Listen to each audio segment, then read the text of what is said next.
Welcome back to Video Game News for March the 7th. Hard to believe we're already that far into the year. Enjoy the relaxing music in the background shows from Silent Hill. So, with that said, there's way too many stories to cover, so I try to do what I can. First up, some announcements, some new stuff coming to limited run games, if you're at all interested. First up, we have releasing this coming Friday is No More Heroes 1 and 2. Both are getting special physical releases, exclusively though for Nintendo Switch. They're getting physical releases. Each game base versions will cost $34.99 each. Then there'll be a collector's edition of both, which are $69.99 each. And if you're at all interested, they're even offering a special bundle with both collectors together for a reduced amount, or not really technically, for $139.99. You get both games collector's editions as a bundle pack, which I'm sure will sell out very quickly. Next we have a special release, exclusively only for PS5 though, from Limited Run Games. The game is called Terminator Resistance.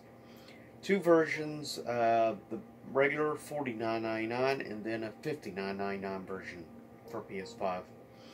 Next, just released this past week. I've already pre-ordered mine. Sea of Solitude, which is getting a special director's cut version with extra DLC and stuff added. For the indie game Sea of Solitude, which I've already done a full playthrough of, have it on my YouTube channel, as well as a full review on the game as well, as if you're at all interested. It also just recently became available digitally on the Nintendo Eshop as well. The game from Limited Run is $29.99, not a bad price. Next, also available, not sold out yet, which I'm surprised, available right now on Limited Run, Bloodstained Curse of the Moon 2. It is available for both PS4 and Nintendo Switch physical. Base version is $29.99, and then there's the collector's edition for $59.99. I personally pre-ordered the collector's version because I wanted to jump at the opportunity. Since beginning of this year through a sale and stuff, I got the regular version of Bloodstained Curse of the Moon. So if you get a chance, definitely you might want to try to get your hands on the physical version, because trust me, it's gonna go for a lot of money once it's sold out. Also, we have available right now for pre-order is King of Fighters 2002, strictly for PS4. You have two versions. You have the base one version for $34.99, and then a collector's edition for $69.99. Then you also have right now available for pre-order King of Fighters 2002 soundtrack from Limited Run Games. You have the CD is $17.99, and then you can also get a vinyl version of the soundtrack for $39.99. Then a few deals going on in Nintendo Eshop quickly. You have a cooking simulator for $1.99, not bad. Ukulele Impossible Layer for $7.49, and regular ukulele is on sale for $9.99. If you like old school 3D platformers, I definitely highly recommend ukulele. Also, we have Crisis Remastered for $17.99, Mario Tennis for $38.99. Almost every Lego game is on sale. They range anywhere from $8.99 up to $17.99. Next, the Amnesia Collection is on sale, which includes the first two Amnesia games, for $5.99. I think that's a really good deal. Amnesia is, in my opinion, some of the better indie horror games in my view. Also, you have The First Tree, which is an interesting looking indie game where you play with a red fox. It's $2.49. Typo Man, another indie platformer, is on sale for $4.54. I kind of like the art style of it. Alpha Planet is, I think, a beautiful looking indie platformer for $3.99. Then you have Beast Quest for $5.99, which is actually a decent game. You have Galgun 2, which is definitely, I guess, for more of the weeb crowd. It's an on-rail shooter of types, but more perverted. For $17.99. Then last indie platformer, which I definitely dig the art style and everything on it. Kind of reminds me of Studio Ghibli in ways. It is $2.03.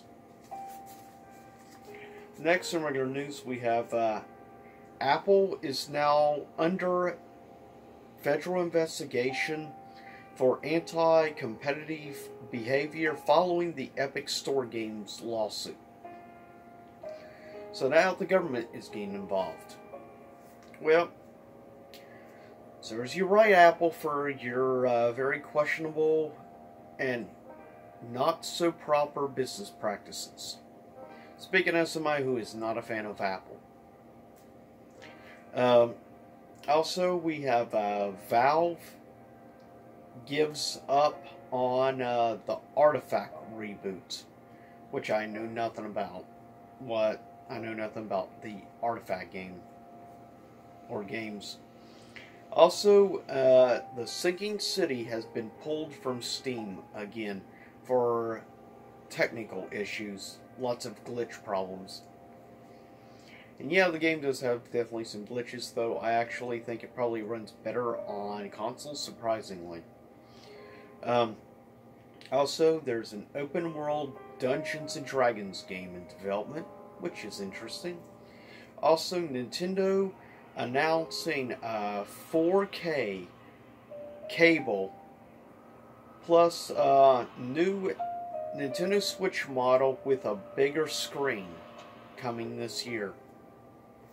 So maybe it's like the rumored or leaked like Switch Pro that's been talked about. Sounds like this may be it. Also, Doom 3 is getting a VR version, has been announced, which I'm very curious about, because I played a previous Doom VR game that's a lot of fun.